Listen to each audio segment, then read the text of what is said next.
So parlez-nous un peu de vous. Mhm. Alors, merci, bonjour Daniel, merci de l'invitation. Donc, j'ai commencé en politique en 1987 au municipal, dans une élection régionale à la ville de Vigny à l'époque. J'étais déjà impliqué dans mon milieu. Et puis ensuite, ben, j'ai fait du fédéral, j'ai été impliqué aussi, et on a eu le référendum de 95 au Québec.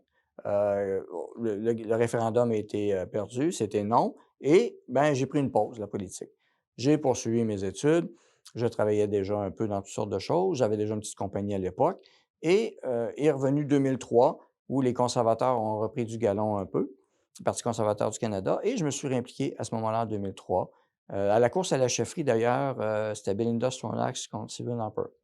Au Québec, Belinda Stronach était plus populaire que Stephen Harper, donc j'étais avec Belinda. Alors, j'étais un peu impliqué dans cette course-là. J'avais été impliqué auparavant avec les libéraux de Paul Martin. Et puis, donc, est venue cette course-là. Bon, puis après ça, on a travaillé fort pour le Parti conservateur du Canada dans la région de Québec.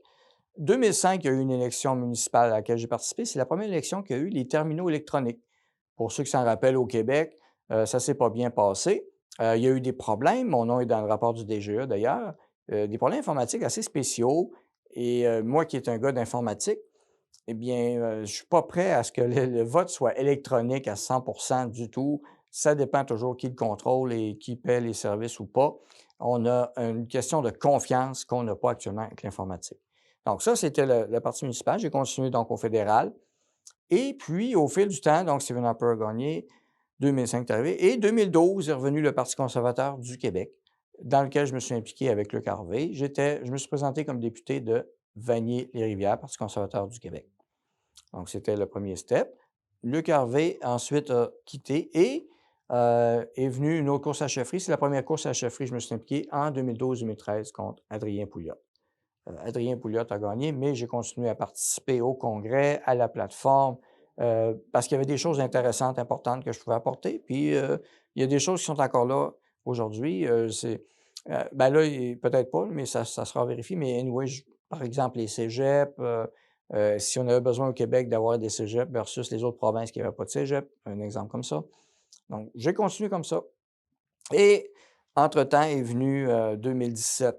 Ben, il y a eu à la mairie de Québec, c'était Régis Labaume qui était là. La ville de Québec, ça allait pas bien, il y avait beaucoup de choses qui brassaient. Alors, je me suis présenté à la mairie de Québec pour le Parti Alliance citoyenne de Québec, qui est encore là aujourd'hui.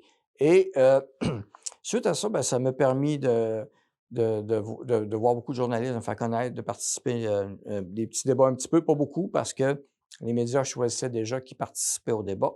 Et est arrivé ensuite, 2017, on sait, c'était aussi la course à la chefferie du Parti conservateur du Canada. Maxime Bernier, il était là, il y avait Rick Peterson que je suivais. Je n'étais pas vraiment impliqué, mais il y avait Chris Alexander, donc je suivais un peu plus. Mais bon, Maxime a perdu, c'est 2017. J'étais encore impliqué à ce moment-là avec le Parti conservateur du Canada. Donc, 2018, donc, est arrivé. J'étais à ce moment-là vice-président du comté de Gérard-Deltel, de l'association. Et puis, on a eu le congrès de Saint-Hyacinthe. Puis là, on voyait les idées. Et, puis là, c'était des drôles de résolutions. Il y en a que j'étais d'accord, mais d'autres qui ont passé, puis c'était un peu étrange. On m'avait dit au Parti conservateur, ben, vous savez, il faut être plus, un peu comme les libéraux, plus à gauche, si on veut le vote. Tu sais, c'est un discours qui commençait comme ça. Il y a quelqu'un qui m'avait dit aussi que si quelqu'un se présentait, il allait être scanné, il allait tout vérifier son profil Facebook. Moi, la censure dans ma tête, ça ne fitait pas pantoute. Et est arrivé ce que j'appelle les 6 tweets de Maxime Bernier lors du congrès d'Halifax, qui a tout brassé la donne, dont la liberté d'expression, qui était le premier travail universitaire sur lequel j'ai travaillé, qui était Salman Rushdie, Les versets sataniques, un roman. Et on a un État qui est l'Iran qui avait mis la tête à prix d'un romancier d'1 million de dollars US pour le tuer, parce qu'il avait fait un roman fantaisiste qui traitait, entre autres, il ne traitait pas, c'était un roman fantaisiste, ça parlait de l'islam, du bouddhisme, du judaïsme, du christianisme, les religions ensemble. Bref, c'est une fantaisie, puis ce gars-là a quelque chose à la tête. Donc, la liberté d'expression, c'est important. Et Maxime embarque là-dedans. Ça fait un état de choc. Fonde son parti. Je suis devenu, par la suite, membre fondateur du parti. J'ai démissionné du Parti conservateur du Canada. Et ensuite est arrivé 2018, quelque chose qui s'est passé, c'est qu'au provincial, il y a eu du brasse camarade. Il y a une élection provinciale qui s'en venait. Et il y a eu du brasse-camarade à la Ville de Québec entre le maire, Labaume, et un de ses conseillers, Jonathan Julien, qui était dans mon district.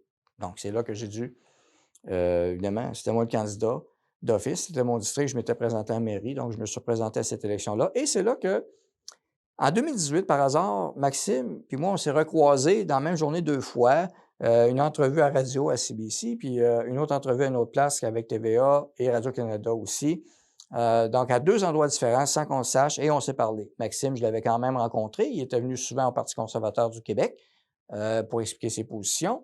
Puis c'était très bien. Puis il était toujours bien accueilli au Parti conservateur et bienvenu. On aimait bien Maxime quand il venait. Donc, c'était naturel de lui parler. Puis là, on a échangé rapidement de la course à la chefferie et de son nouveau parti. Il y avait des entrevues là-dessus déjà, le Parti populaire du Canada, pour expliquer ses positions. Des positions que j'adhérais déjà. Donc ensuite, c'était naturel pour moi de faire le saut immédiatement avec Maxime, rapidement. Et puis, est arrivée l'élection de 2019. Bien sûr, j'ai eu des demandes pour ça dans la région. Il y a des gens qui me connaissaient déjà. Je connaissais très bien les enjeux régionaux. On a eu des gros débats. J'ai fait parler un peu avec le Pont de Québec parce que je suis impliqué dans le comité citoyen Pont en marche. Je suis encore en 2022, je suis encore membre de ce comité-là parce que le Pont de Québec, c'est un enjeu fédéral qui est majeur, mais qui n'est pas juste majeur pour la région de Québec. S'il arrive quoi que ce soit, eh bien, ça peut avoir un impact sur non seulement la région de Québec, Montréal, mais le Canada, l'Ontario et jusqu'à la voie maritime. Donc, il ne faut pas que la voie maritime y arrive quoi que ce soit, sinon on a un problème. C'est le cœur de l'Amérique, le fleuve Saint-Laurent, ça va jusqu'au cœur de l'Amérique. Autre débat, si vous en souvenez, il y avait le débat sur le climat, Greta Thunberg à ce moment-là, 2019, hein, toute la folie qu'il y avait. Il fallait sauver la planète. Pas besoin de vous dire que dans les débats, quand on parlait de climat, on n'était pas bien vu au PPC. J'ai fait un débat dans une université. Puis l'université, on peut s'attendre. L'université, hein, c'est le savoir. Ils vont écouter les propositions, ils vont être d'accord ou pas, mais ils vont être pour le libre débat. Eh bien non, je me suis fait huer en présentant un article scientifique qui était de 3500 scientifiques qui contestaient les rapports du GIEC, qui lui est un rapport politique de l'ONU. Je me suis fait tuer pour ça. Donc, les gens n'avaient pas d'ouverture. C'était une fermeture d'esprit totale. Alors, c'était une campagne un peu là-dessus. Et est arrivé donc 2020, encore une fois, une autre période. Parti conservateur du Québec, ça a brassé un peu, mais Adrien Pouliot a démissionné. Et là, ben, j'ai eu des demandes de me présenter. Puis j'avais une équipe permanente ensuite qui était prête à me baquer, parfait. Je savais que je pouvais apporter quelque chose de différent contre Éric Duhaime, que ne serait pas les mêmes idées tout à fait, donc ça serait un challenge. Il y avait beaucoup de points communs, bien entendu. C'est le Parti conservateur du Québec, hein, c'était pas Québec solidaire puis des libéraux. Alors, j'ai fait la course à la chefferie, Éric a gagné. Et suite à ça, ben, on a continué le chemin et 2021 est arrivé l'élection, encore une fois. Et à travers ça, à travers les années, ça passe vite le temps, le mouvement woke qui est apparu de plus en plus au Canada, toujours la censure de plus en plus, Trudeau qui en rajoute. Donc, ça prenait quelqu'un un peu partout. Fallait être sur le champ, fallait être sur le terrain pour se battre là, pour amener les idées du parti. Excellent. Pourquoi avez-vous choisi le PPC? Oui, c'est le seul parti qui a dans sa plateforme les principes de liberté, équité, respect, responsabilité. C'est au cœur de sa plateforme. Et ça, c'est important d'avoir étampé ça dans le cœur du programme. Parce que pourquoi? C'est que tout le reste, après ça, va découler de là. Et ça va suivre ces valeurs-là. C'est des valeurs importantes de base et qui touchent tous les Canadiens d'un océan à l'autre. Et la preuve, c'est qu'aujourd'hui, à la conférence de presse, sans qu'on se soit concerté, on a tous eu un peu un pattern, hein, n'est-ce pas, du discours qui touchait ces enjeux-là. Ça touche tout le monde et on n'a pas eu besoin de se parler entre nous. C'est ça un parti fondé sur des valeurs et des principes et un parti surtout de gens de conviction. C'est ce qui manque au Canada actuellement. Ça manque de conviction, ça manque de direction et de vision. Actuellement, c'est n'importe quoi, puis c'est un Canada à la dérive qu'on a actuellement. Donc, il y a un seul parti qui est là et les autres partis, ben, ils ne sont pas là pour changer, avoir une vision du Canada, pas du tout. Ils sont juste là pour mieux taponner le Canada actuellement comme il est là. Alors, pas de changement. La plupart, que ce soit conservateurs, NPD ou libéraux, ils sont tous un peu arrangés avec le World Economic Forum. Ils sont tous là-dedans. Donc, on ne s'attend pas à des grandes choses. Il n'y a personne qui a osé remettre en question l'accord de Paris. sauf Maxime Bernier de parti. Moi, j'appuie ça à 100%. Je suis climato-réaliste et non pas sceptique comme les médias essaient de dire. Climato-réaliste, c'est basé sur les faits, désolé. Mais oui, j'ai un background en sciences aussi, puis c'est pas vrai qu'on va se laisser passer n'importe quoi. Puis Greta Thunberg n'est pas une scientifique. Excellent. Comment vous êtes, vous, impliqué dans le PPC? Oui, à travers tout ça, c'est que impliqué de plus en plus parce que Maxime, vu que je le connais, donc on s'est parlé de plus en plus, puis on a vu la marche du 1er mai l'année passée encore plus. Et c'était une grosse marche à Montréal qui était importante. Et ça, c'est un autre événement déclencheur. Et ça a permis de voir de communiquer avec des gens qui étaient plus difficiles à rejoindre peut-être. Alors maintenant, c'était le moment de s'impliquer. Il y a un timing pour ça. Et c'était le bon temps. Comme je dis, le Canada a besoin d'un coup de barre et il y a juste Maxime qui peut le donner, ce coup de barre-là. Il ne faut pas avoir peur de ses convictions, puis il y a juste un homme qui l'a actuellement, c'est Maxime. Et moi, c'est pour ça que je suis là. Je ne suivrai pas quelqu'un qui n'a pas de conviction. On veut une direction, on veut un leader, on veut un leadership, on veut quelque chose qui va tenir le Canada ensemble partout. Alors, il y a une unité nationale comme j'ai rarement vu depuis que je suis jeune. C'est ce qu'on peut offrir au Parti populaire. Avez-vous un message pour nos supporters? Oui. Alors, le message pour nos supporters, eh bien, c'est simple.